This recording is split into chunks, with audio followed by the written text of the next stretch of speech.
Pak, kalau di TNI itu ada apa aja sih? Kalau di TNI itu ya, saya akan ceritakan awalnya ya. Jadi TNI itu karirnya ya, karir itu ada 3 sumber. Apa aja tuh Pak? Yang pertama itu Tamtama. Tamtama.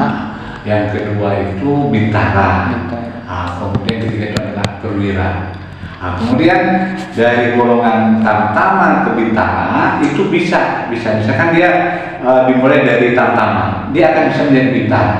Tapi setelah berdinas sekian tahun ya, kemudian dia harus mengikuti pendidikan, istilahnya alih golongan dari Tamtama ke Bintara. Kemudian kalau dari Bintara ke Perwira itu juga bisa, ya. Tapi dengan syarat berdinas sekian tahun kemudian ya. Kemudian dia dewas seleksi dari Bintara ke Perwira.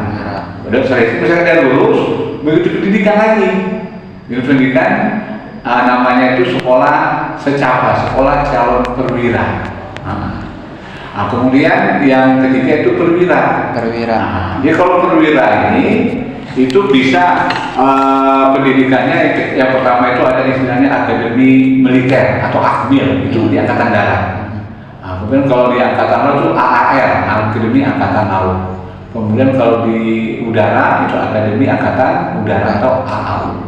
Pendidikan mereka ini kalau sekarang sudah 4 tahun. Begitu mereka lulus dari pendidikan itu, mereka dapat gelar. Gelar itu sarjana terapan, ya sarjana terapan pertahanan. Itu yang dari akademi. Kemudian ada sumbernya dari sarjana. Yang kita namanya sekolah prajurit karir atau istilahnya SEPAPK, sekolah perwira karir. Itu sumbernya dari S1.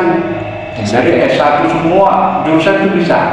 Baik itu dia jurusannya kimia, fisika, matematika, hukum, teknik, perikanan dan sebagainya.